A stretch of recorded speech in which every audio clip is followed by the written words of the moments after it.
Hello friends, welcome to quick revision point. My name is Raksha Srivastava. Friends, आज हम बाल विकास एवं शिक्षा शास्त्र, चाइल्ड डेवलपमेंट एंड पेडागोजी के इंपॉर्टेंट क्वेश्चन को डिस्कस करेंगे, जो कि फ्रेंड एग्जाम के लिए इंपॉर्टेंट है। तो चलिए स्टार्ट करते हैं। फर्स्ट क्वेश्चन क्या है? Which of the following principle of development suggest that same specific responses get combined in the latter process of development to form a whole? First है प्रिंसिपल ऑफ कंटिन्यूटी, सेकंड है principle of integration, third है cephalocaudal principle and fourth है proximodistal principle. विकास का कौन सा सिद्धांत यह निर्दिष्ट करता है कि समग्र निर्माण हेतु कुछ विशिष्ट प्रतिक्रियाएं विकास की बाद की प्रक्रिया से समन्वित होती हैं? विकास का कौन सा सिद्धांत यह निर्दिष्ट करता है कि समग्र निर्माण हेतु कुछ विशिष्ट प्रतिक्रियाएं विकास की बाद की प्रक्रिया से समन्वित होती हैं? फर्स्ट है निरंतरता का सिद्धांत, सेकंड है एकीकरण का सिद्धांत, थर्ड है शीर्षगामी सिद्धांत एंड फोर्थ है अधोगामी या समीप दूराभिमुख सिद्धांत। तो विकास का जो एकीकरण का सिद्धांत है, यह निर्दिष्ट करता है कि समग्र निर्माण हेतु कुछ विशिष्ट प्रतिक्रियाएं जो होती हैं विकास की बाद की प्रक्रिया से क्या होती हैं? समन्वित होती हैं। ओके, एकीकरण का सिद्धांत, क्योंकि एकीकरण का सिद्धांत से तात्पर्य यह है कि बालक पहले संपूर्ण चलना सीखता है, फिर अंग के भागों को चलाना सीखता है तथा अंत में सभी में एकीकरण करता है। ओके, तो राइट आंसर जो होगा सेकंड हो जाएगा। नेक्स्ट क्वेश्चन देखेंगे। Which of the following factor comes under the category of socio-culture factor having an influence on the development? Which of the following factor comes under the category of social culture factors having an influence on development? First, school climate, second, neurological defects and third है biological dispositions and four है genetic makeup। तो निम्न में से कौन सा घटक सामाजिक सांस्कृतिक घटकों की श्रेणी में आता है जो विकास को प्रभावित करता है? निम्न में से कौन सा घटक जो है सामाजिक सांस्कृतिक घटकों की श्रेणी में आता है जो विकास को प्रभावित करता है? तो फर्स्ट है इसमें स्कूली माहौल, और सेकंड है तंत्रिका संबंधी विकार, थर्ड है जैविक प्रवृत्तियाँ एंड फोर्थ है आनुवंशिक बनावट। तो निम्न में से कौन सा घटक जो है वो सामाजिक सांस्कृतिक घटकों की श्रेणी में आता है जो विकास को प्रभावित करता है? तो वो है स्कूली माहौल। ओके, करेक्ट आंसर फर्स्ट हो जाएगा स्कूल क्लाइमेट। फर्स्ट हो जाएगा क्योंकि स्कूल माहौल जो होता है सामाजिक घटकों की श्रेणी में आता है। ओके, तो राइट आंसर इसमें फर्स्ट हो जाएगा। नेक्स्ट क्वेश्चन देखेंगे। नेक्स्ट क्वेश्चन है कि अभिकथन ए कहता है, नेक्स्ट क्वेश्चन है असर्शन ए है कि parents and teacher should ensure positive childhood experience for all students and reason R है कि childhood is a sensitive period of development specially for cognitive and emotional development. तो इसमें जो right है कि parents and teacher should ensure positive childhood experience for all student. Correct है कि अभिभावकों और अध्यापकों को सुनिश्चित करना चाहिए कि सभी विद्यार्थियों के बाल्यावस्था अनुभव जो होते हैं वो सकारात्मक हो। बिल्कुल करेक्ट है। एंड सेकंड है इसमें कि childhood is a sensitive period of development specially for cognitive and emotional development. मतलब बाल्यावस्था विकास के लिए एक संवेदनशील चरण है, खासकर संज्ञानात्मक और संवेगात्मक विकास के लिए। मतलब कॉग्निटिव एंड इमोशनल डेवलपमेंट के लिए बाल्यावस्था जो है एक संवेदनशील चरण है, तो संज्ञानात्मक और संवेगात्मक विकास के लिए बाल्यावस्था जो है क्या है? एक संवेदनशील चरण है। तो दोनों इसमें राइट है। ए और बी क्या है? दोनों राइट है। और जो आर है, ए और आर क्या है? दोनों राइट है। और जो आर है वो ए की क्या करता है? करेक्ट व्याख्या करता है, correct explanation of A. Okay, तो इसमें दोनों सही है क्योंकि बाल्यावस्था जो है एक संवेदनशील चरण है, अभिभावक और अध्यापक का प्रभाव बहुत अधिक पड़ता है बच्चे पर। ओके, तो राइट आंसर जो हो जाएगा फर्स्ट हो जाएगा। Both A and R are true and R is the correct explanation of A. Okay, A और आर दोनों सही है और आर जो है ए की सही व्याख्या करता है। करेक्ट आंसर फर्स्ट हो जाएगा। आगे देखेंगे। अगला क्वेश्चन है Although domain of development are interrelated, aid development of intellectual abilities such as logical reasoning are a significant part of study under fill in the blanks domain of development. First emotional, second physical, third cognitive and fourth social. हालांकि विकास के क्षेत्र एक दूसरे से संबंधित होते हैं फिर भी बौद्धिक क्षमताएं जो होती हैं जैसे कि तार्किक विचार इत्यादि को विकास के किस क्षेत्र के अंतर्गत सापेक्ष रूप से पढ़ा जाता है? तो फर्स्ट है भावनात्मक, सेकंड है शारीरिक, थर्ड है संज्ञानात्मक एंड फोर्थ है सामाजिक। तो करेक्ट आंसर जो होगा कि हालांकि विकास के क्षेत्र एक दूसरे से संबंधित होते हैं फिर भी बौद्धिक क्षमताएं जैसे कि तार्किक विचार इत्यादि को विकास के किस क्षेत्र के अंतर्गत सापेक्ष रूप से पढ़ा जाता है? तो वो संज्ञानात्मक विकास होगा इसमें। ओके, करेक्ट आंसर थर्ड हो जाएगा कॉग्निटिव डेवलपमेंट। क्यों? ओके, तो संज्ञानात्मक विकास क्योंकि जो विकास के क्षेत्र एक दूसरे से संबंधित हो सकते हैं संज्ञानात्मक विकास में और उनकी बौद्धिक क्षमताएं भी जैसे कि तार्किक विचार इत्यादि जो है वो संज्ञानात्मक विकास के अंतर्गत जो है उसको सापेक्ष रूप से क्या है पढ़ा जा सकता है। तो करेक्ट आंसर थर्ड हो जाएगा। नेक्स्ट क्वेश्चन देखेंगे। Children's learn language with which much is easy up to a specific period of time because they are especially responsive to environmental influences in that period. This period is known as fill in the blanks period of development. First sensitive, second zonal, third atypical and fourth है non responsive। तो बच्चे समय की एक विशिष्ट अवधि तक बहुत सरलता के साथ भाषा सीखते हैं क्योंकि उस अवधि में वे पर्यावरणीय प्रभावों के साथ प्रतिक्रिया करते हैं। इस अवधि को विकास की किस अवधि में रखा जाएगा? बच्चे समय की एक विशिष्ट अवधि तक बहुत सरलता से के साथ क्या करते हैं? भाषा सीखते हैं क्योंकि उस अवधि में वे पर्यावरणीय प्रभावों के साथ प्रतिक्रिया करते हैं। इस अवधि को विकास के किस अवधि के रूप में जाना जाएगा? फर्स्ट है संवेदनशील, सेकंड है क्षेत्रीय, थर्ड है विशिष्ट और फोर्थ है अप्रतिक्रियात्मक। तो इसे जो जाना जाएगा उसे संवेदनशील यानी सेंसिटिव पीरियड के अवधि के रूप में जाना जाएगा। संवेदनशील क्योंकि जिस अवस्था में पर्यावरणीय कारकों का ज़्यादा प्रभाव होता है वह संवेदनशील अवस्था कहलाती है। जिस अवस्था में पर्यावरणीय कारकों का जो होता है प्रभावों का ज़्यादा प्रभाव होता है कारकों का वो कौन सी अवस्था कहलाती है? तो वो संवेदनशील अवस्था कहलाती है। और बाल्यावस्था जो होता है वो संवेदनशील अवस्था है। ओके, बाल्यावस्था जो है वो क्या है? वो संवेदनशील अवस्था है। तो राइट आंसर इसमें जो होगा वो फर्स्ट हो जाएगा। आगे देखेंगे। अगला क्वेश्चन है कि while at times different domain of development interact in explaining human capability, 8 which of the following domain of development and explicitly discuss intellectual abilities such as problem solving, critical thinking and logical reasoning? First physical, second motor, third social and fourth cognitive. तो right जो होगा कि अनेक स्थितियों में विकास के विभिन्न क्षेत्र मानवीय क्षमताओं की व्याख्या करने में परस्पर प्रतिच्छेद करते हैं तथापि विकास का कौन सा क्षेत्र जो है प्रत्यक्ष रूप से बौद्धिक योग्यताओं जैसे कि समस्या समाधान, समालोचनात्मक चिंतन और तार्किकता की स्पष्टता जो है स्पष्ट चर्चा करता है। तो अनेक स्थिति में विकास के विभिन्न क्षेत्र जो होते हैं वो मानवीय क्षमताओं की व्याख्या करने में परस्पर प्रतिच्छेद करते हैं तथापि विकास का कौन सा क्षेत्र जो है वो प्रत्यक्ष रूप से बौद्धिक योग्यताओं जैसे कि समस्या समाधान, समालोचनात्मक चिंतन और तार्किकता की स्पष्ट चर्चा करता है? तो फर्स्ट है इसमें शारीरिक, सेकंड है गत्यात्मक, थर्ड है सामाजिक एंड फोर्थ है संज्ञानात्मक। तो राइट आंसर जो होगा इसमें संज्ञानात्मक। तार्किकता की जो स्पष्ट चर्चा करता है वो है संज्ञानात्मक यानी कि कॉग्निटिव क्योंकि संज्ञानात्मक विकास में चिंतन, प्रत्यक्षण जो होता है परसेप्शन, बौद्धिक क्षमताओं का क्या होता है उसमें विकास शामिल है। ओके, तो राइट आंसर 4 हो जाएगा। नेक्स्ट क्वेश्चन देखेंगे। Which principle of development is illustrated in the following statement? Children's who are deprived of a conducive environment for learning language in their early years have some difficulties in picking language later in life. First है development of language is totally depend on genetics, second है language and cognition are complicity inter related, third है development is disorderly and unpredictable and fourth है there is a sensitive period of language development. निम्नलिखित कथन में विकास के किस सिद्धांत को दर्शाया गया है? निम्नलिखित कथन में विकास के किस सिद्धांत को दर्शाया गया है? तो इसमें जो बच्चे अपने अपने शुरुआती वर्षों में भाषा सीखने के लिए अनुकूल वातावरण से वंचित रहते हैं, उन्हें बाद के जीवन में भाषा चुनने में थोड़ी कठिनाई होती है।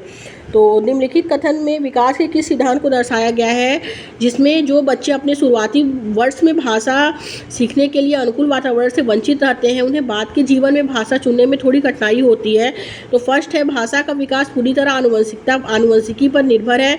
सेकंड है, भाषा और अनुभूति जटिल रूप से परस्पर संबंधित है। थर्ड है, विकास अव्यवस्थित और प्रत्याशित होता है।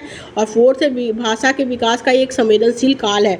तो राइट आंसर जो होगा इसमें 4 हो जाएगा कि भाषा जो है विकास का क्या है, एक संवेदनशील काल है। क्योंकि भाषा विकास जो होता है, क्योंकि भाषा विकास पूर्व बाल्यावस्था में अधिक होता है, और बाल्यावस्था जो होता है एक संवेदनशील अवस्था होती है। जो भाषा बच्चे को बोली जाएगी वही भाषा बच्चा जो है सीखेगा या अनुकरण करेगा। ओके, तो राइट आंसर इसमें 4 हो जाएगा। नेक्स्ट क्वेश्चन देखेंगे, what is meant by sensitive period in child development. What is meant by sensitive period in child development. First है, period considering a rapid advance only in cognition and learning. Second है, optimal period for development of specific capability. Third है, period in which development of only language can B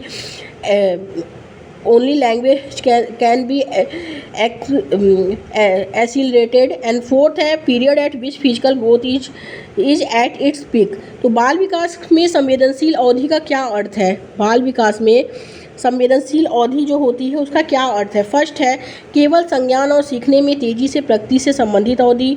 second है, विशिष्ट क्षमताओं के विकास के लिए इष्टतम अवधि। थर्ड है, वह काल जिसमें केवल भाषाई विकास को गति दी जा सके। एंड फोर्थ है, वह अवधि जिसमें शारीरिक वृद्धि अपने चरम पर होती है। तो बाल विकास में संवेदनशील अवधि का क्या अर्थ है, तो इसका जो अर्थ है वो है विशिष्ट क्षमताओं के विकास के लिए इष्टतम अवधि। करेक्ट आंसर सेकंड हो जाएगा। क्योंकि विशिष्ट क्षमताओं का विकास जो होता है वातावरणीय कारकों पर निर्भर करता है और इसे संवेदनशील अवधि कहते हैं। ओके, विशिष्ट क्षमताओं का जो विकास होता है वो वातावरणीय कारकों पर निर्भर करता है और इसे संवेदनशील अवधि कहते हैं।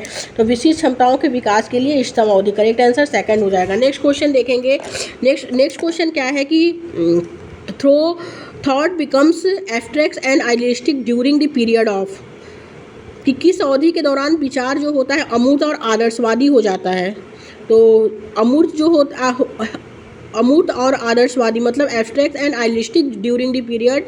फर्स्ट है infancy, second early childhood, third है मिडिल चाइल्डहुड एंड फोर्थ है एडोलेंस। तो फर्स्ट जो है शैशवावस्था, सेकंड है प्रारंभिक बचपन एंड थर्ड है मध्य बचपन एंड फोर्थ है किशोरावस्था। तो फ्रेंड, जीन पियाजे के अकॉर्डिंग उनकी जो 4 स्टेज है उसमें जो एब्स्ट्रैक्ट जो आता है अमूर्त है वो 4 स्टेज में आता है, फॉर्मल ऑपरेशन स्टेज में।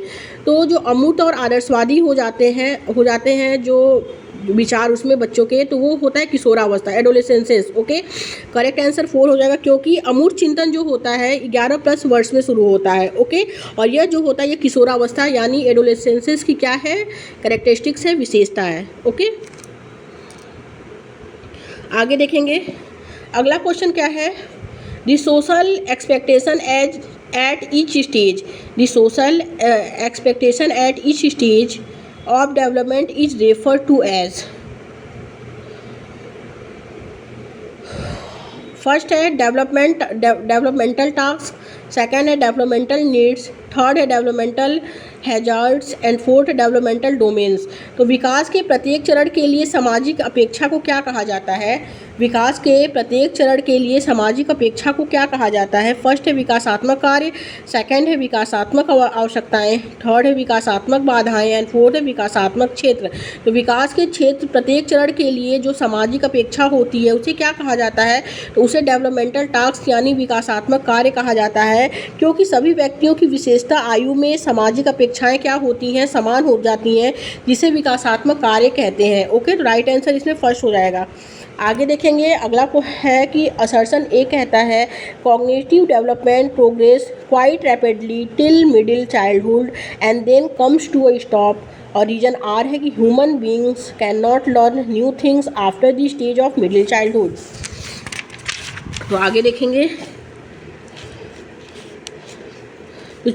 तो कथन ए है कि संज्ञानात्मक विकास मध्य बाल्यावस्था तक तेजी से विकसित होता है और फिर ठहर जाता है।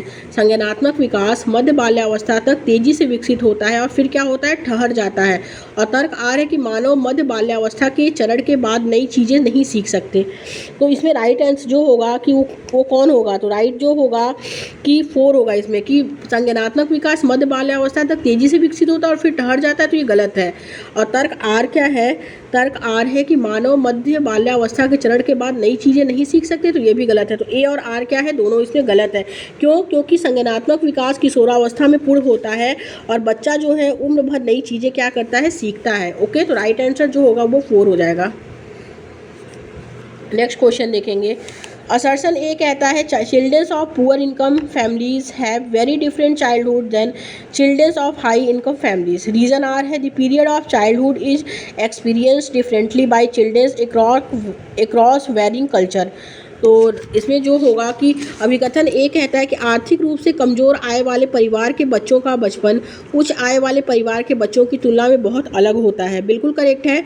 और कारण आर है कि अलग अलग संस्कृतियों में बच्चों द्वारा बचपन का काल अलग अलग अनुभव जो है वो किया जाता है, तो ये भी करेक्ट है।